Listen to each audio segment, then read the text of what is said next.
Hey everybody, Sam Burge here with part 2 of my how to make a Halloween mask with me, Sam. So today I got my smooth on silicone rubber in.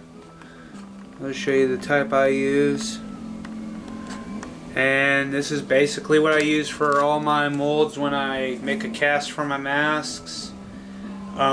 It's really sturdy, really durable, and I really like it. The only thing I would say is if you're doing like what I'm doing with like the mold casting, I would recommend make sure that you got some thick layers on this, because sometimes the silicone will rip if it's too thin. So make sure like you get good layers on each part so that it's not too thin, so like while you're pulling casts and stuff, you might rip it and then you might have to patch it up. What you can with your molds, you can patch the silicone up with some more silicone, but the problem is with it also is you gotta be careful, because like with me doing like a plaster shell after I do a silicone shell, if the mold doesn't, if the silicone positive doesn't fit with the plaster negative, you'll run into problems like molding and stuff. You'll notice like deformations. So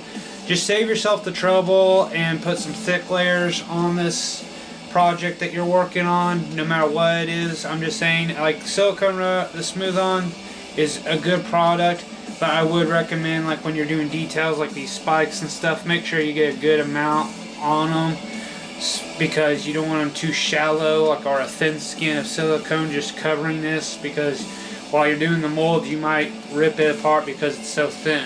But I would definitely recommend Smooth On. The silicone rubber is excellent. It's affordable. I got 2 kits because the helmet and the faceplate are 2 different parts, and I know that's going to take quite a bit of silicone. I would rather be ready for it than not ready for it. So yeah, like I said, I got the silicone rubber here. You'll need 3 cups and a popsicle stick and a clean surface.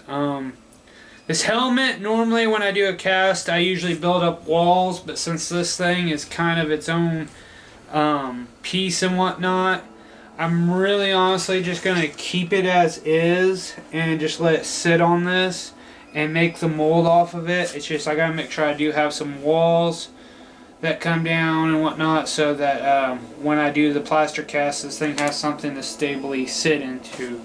I'll show you later on in the videos, but yeah, so that's what we're going to be doing. So first part is just basically getting your stuff ready. So always make sure your cups are clean and whatnot. And I'm just going to show you the process. Let me tilt this camera down so you can see the bottom. You can.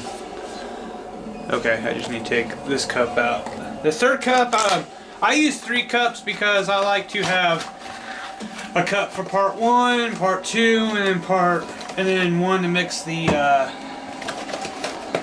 mix it all together. You know, like have one for our part A solution cup and part B solution cup, and it's 50-50. It's basically 50-50. The stuff I got is a fast cure compound. It's the 100A 103B. Oh, I read the volume. No, my bad. It's the what number is this? Usually, like with the smooth on stuff, it has like a compound number. Yeah, this is the stuff that comes out like neon, like almost, I want to say, an ocean color when you mix it together, because like that's what color the part A is, and then the part B is like, I think, a red tint. I'm not sure. Let me just set that aside.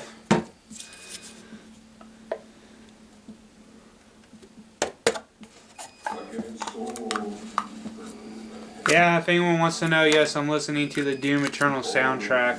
I can't help it. I love it.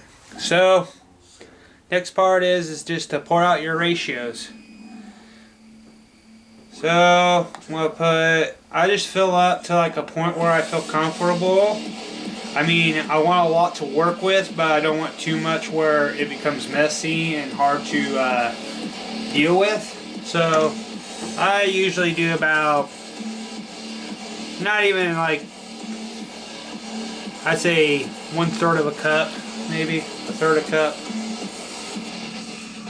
I don't really measure this stuff out, it's kind of just guesstimation, because the hard part about this is like the part B is really thin and then the part A is really thick. So like sometimes trying to get like even proportions out of it is a bit of a pain. I mean, normally I'd measure this stuff up, but normally I just eyeball it. So then what do I do next? I just take this here cup, take these two parts and just pour them in. Try to even them out so like when they're going in there, they're like in the same amount of like layer and detail, where it's not like too much of A's on top of B and not enough of B around this part of A. Like you just want to kind of like mix it into those proportions where it fits right. And just usually just bring your cups. Now yes, this is a fast cure acting silicone rubber. But at the same time, you gotta really stir it all together and let it set for at least a good 10 minutes before it actually starts like wanting the curing process. I've kind of timed this stuff out before. So I mean, you got plenty of time to really work with. It's just like the other stuff, I think it takes almost like 2 hours or so before it actually even starts like actually to activate the curing process. Now correct me if I'm wrong, I'm not 100% sure. But like that's what I've seen in YouTube videos, and I'm like, okay, so it's like you got like you got a window of time to work, but at the same time you gotta make sure that you don't spend too much time prepping this stuff up. But yeah, like I said, I get usually a good 10-minute window before this thing wants to start curing with itself. And how do I know when it's done curing? It turns out there's a nice little gloss that appears up on this stuff when you get done, like when it's starting to cure. Usually when I'm pouring the part B stuff, I mean the part A stuff, I like to kind of get in there and just start stirring, doing some pre-stirring going on, just trying to get it going. It's kind of hard to do with one hand, but like if you do it just right, you can kind of get like some pre-stirs going on. I usually like to use I had a little device from my Dremel that was meant to like be like an automatic like quick stir, but the problem is sometimes that thing would pop off inside the silicone mixture and I'd be like pouring my mold and then that piece would pop out because it's kind of hard to find. So that's enough part A, I think, and I'm just gonna stir this stuff up, and you gotta stir it up really good, like make sure it blends in. Like I said, it turns into almost an ocean green, kind of like, you know, I'd say like, yeah, your standard like ocean green colors, like what it turns into. Just go in there, you know, like I said, you gotta really make sure that you get this stuff nice and stirred up, because sometimes if there's too much of like a part by itself and then like it gets on the mold, sometimes it takes a little bit longer. It like takes way longer for the mold to actually cure up and whatnot. So yeah, I mean, I've worked with silicone and stuff like that, but most of the time you gotta bake the stuff with an oven. It's like that baked silicone stuff, like where you can like torque it up to cure. So I mean, there it is. That's the final product. So what's the next thing I'm gonna do? I'm just gonna kind of bring my mold over here and kind of just pour some of this on there. I like to start at high points and kind of just let it build up. Like I said, you want to make sure that these like certain details and spikes and stuff like this get covered up first, because you want to make sure that that area gets covered well in the first go around. And I just like to pour it around the mask. I'm trying to go slow where there ain't too much build up. You know what I mean? Just like let it sort of sink and pour. Stuff like this, like details like this little icon of sin I carved into the side of this thing. Well, not really carved, but molded. Those are high details that, like, you know, I like to pour a little bit of silicone on there and then just leave it alone. Let the silicone just pour into the crevices. This stuff captures detail so well. Like, even on the spots where I like sort of like rub the mask down to give it a smooth texture, it's still going to have some of those textures of like the mask when it was being sculpted.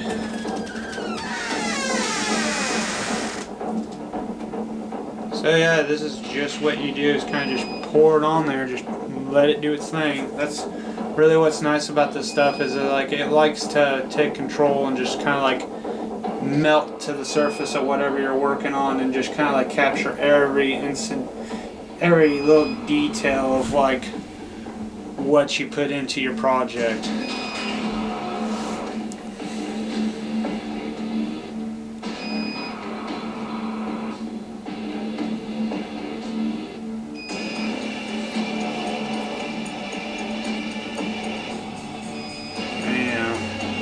That's what you basically do, is just pour on the silicone, just let it pour.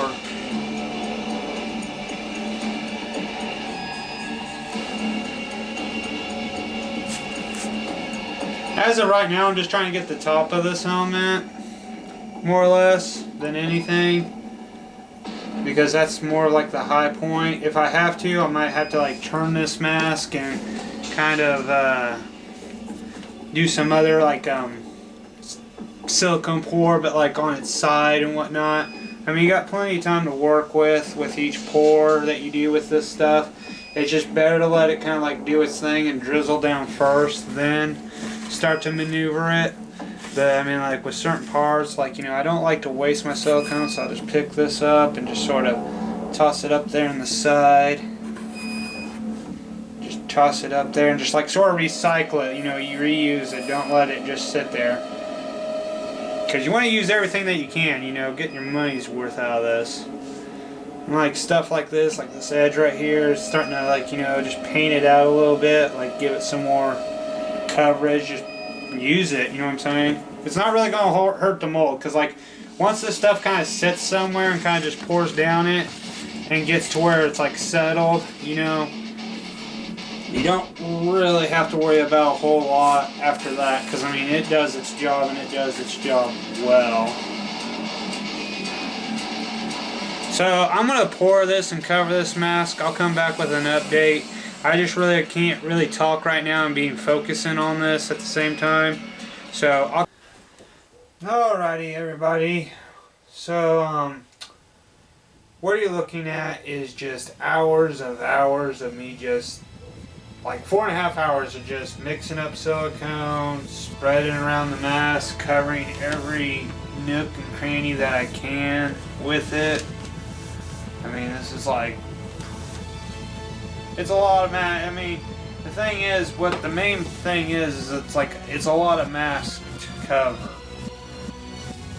And like I said before, when I started doing this, I'm also trying to build up sort of like a surface area for the mask, so when I do the plaster cast and whatnot of it, it will basically have a good like mold shape. So like when I'm slush casting and stuff, this bottom half will have a divot where it'll be easier to like slush cast without spilling on me and stuff. I always try to make an outer wall for these things, but so I mean, it's just really honestly just a lot of time just spent stirring up silicone, pouring it onto the helmet piece, and just do that layer after layer after layer. And I highly recommend, if you got something like what I'm doing, especially with these high points like the spike, put the extra layer of silicone on. Just do it anyways. I know it might seem like, whoa, it seems pretty thick. Just do it anyways, because the thing with this silicone is like when you're pouring it on or putting it on, it bleeds. It goes down. It just drips. It just really, honestly, this stuff's meant to grab detail. I mean, when you start doing layer after layer, and once you start getting like where all the mask's covered, the silicone doesn't like pour down as heavy as it normally does, but like it starts to slow down. You can sit there. That's why I use popsicle sticks just to scoop up the excess that's dripping off so I don't waste as much, and I just sit there and just pour, fill up cracks, put it in areas that need build up and sort of just build up there. I reuse, I recycle, but I'm also at the point where it's like I need to make sure that that base for the bottom of the helmet has a good layer of silicone around it, so when I'm doing the plaster mold of it, the silicone will have a little divot for the slush cast. So I'm like doing a lot of like prepping up, catching up details with silicone, filling up gaps, and then also making sure that this, at the end of this all, that silicone dip will be plenty enough for when I do the plaster cast and pull a mold out of it. It's going to look nice, and I'll have a nice little lip to it. That's basically the things I'm doing right now with this mask. I haven't got to the face plate. I'm still working on this. So just enjoy this video as we go, because this is kind of how I do my tutorials. Just basically how I do it. It's the method I use. Not always in this order. Sometimes it doesn't take as long. It just really honestly depends on what you're casting and how well you want this cast to hold. And like I said, I can't really stress it enough. You gotta really make sure that you put a good thick layer of that silicone. It's sturdy, yes, but I would just say the thicker the better your mold will be, and you can pull multicasts without worrying about them getting ripped. Hey everybody, Sam Birch here. So here's another part I'm working on. Now we're getting ready to put silicone smooth onto this mold right here. As you can see, I did take the horns off from my faceplate. Gonna go over a little bit of that. Basically, I built up a wall out of clay. This is so it can hold and retain the silicone rubber, because we don't want to have it going out too far. I made a nice little lip because it'll help out when I make the plaster cast. But yeah, right now we're just getting ready to enter putting the smooth on. I mean, it's just like any other. I left these horns on because I'll pour silicone smooth onto it as well. I just took the big horns off because they're made out of rubber, and when I get my smooth on liquid plastic kits, I'm going to do a little test run and see if I can make a cast just using the rubber horn, and it might save me some silicone rubber. If not, I might come up with a plan B. This is kind of just how I go when I make these masks. I mean, the horns aren't a problem. It's just when I was thinking about casting it, I felt like it was going to take up too much silicone rubber, and I only used one kit on the helmet itself. I'm hoping I don't have to use a whole entire kit on this one. I'm really hoping I can get some, like, a good thick layer of silicone rubber on it. But at the same time, I hope I don't have to use a whole entire kit, because it's a pint. You get 2 pints, but it's really honestly just a pint in the long run of this silicone rubber. So like I said, I already used 1 pint of silicone rubber just for one piece. I'm hoping I don't have to use too much on this one. I mean, the way I molded it and shaped it and whatnot, I feel like it's going to do a good job. It might not need as much. I know the horns are high points, but it's kind of like anything. I always start with the high points when I'm pouring the silicone rubber on it. I mean, I'm just going over right now before I start pouring, making sure there ain't no major holes or not. And then I'm going to just cover this thing in silicone rubber. Alright everybody, so here it is. There's both face plates. Face plate, and there it is, the helmet itself. So like I said, this helmet right here took like a whole entire pint kit, while the face plate didn't take as much of the pint. I would say about 65% of a pint. just saying in perspective, you know, out of a pint, 65% of it was used onto this mask. I mean, it was pretty fun filling up these details. A few things I want to talk about is just like molding and stuff. Like, I'm going to be putting plaster casts, and I'm just going to tell you this much: when you do plaster casts, make sure you ain't got a lot of deep edges, like where the teeth were. I had to really work on filling those areas up, because when you got when you do a plaster cast, you kind of want not so many grooves and stuff for the plaster to sit on. The plaster is a shell, but like what I mean by a shell, it's like not as in depth as the mask is, because if you have a lot of deep crevices, like sort of the eyes or these holes where the horns are going to go, if they're too deep and you put a plaster cast and then you do your silicone mold and then you do your slush cast, sometimes it's hard to pull the mask out of the plaster mold, and that makes it a little bit of a challenge. But if you do it just right and sort of get it where most of these deep crevices are filled up and it's as flat as possible, usually pulling a mold is pretty easy. The ideal perspective I was thinking about is I'll be pulling the molds out like this, so I'll go from the teeth to the forehead, because the way the horns go up this way, if I sort of push it out like that, the mold with the plastic mask should pop out. So this will be an interesting little project to see, but this is what it looks like. I just gotta wait for it. I like to let my stuff, when I do silicone molds, I like to let them set for a pretty good time.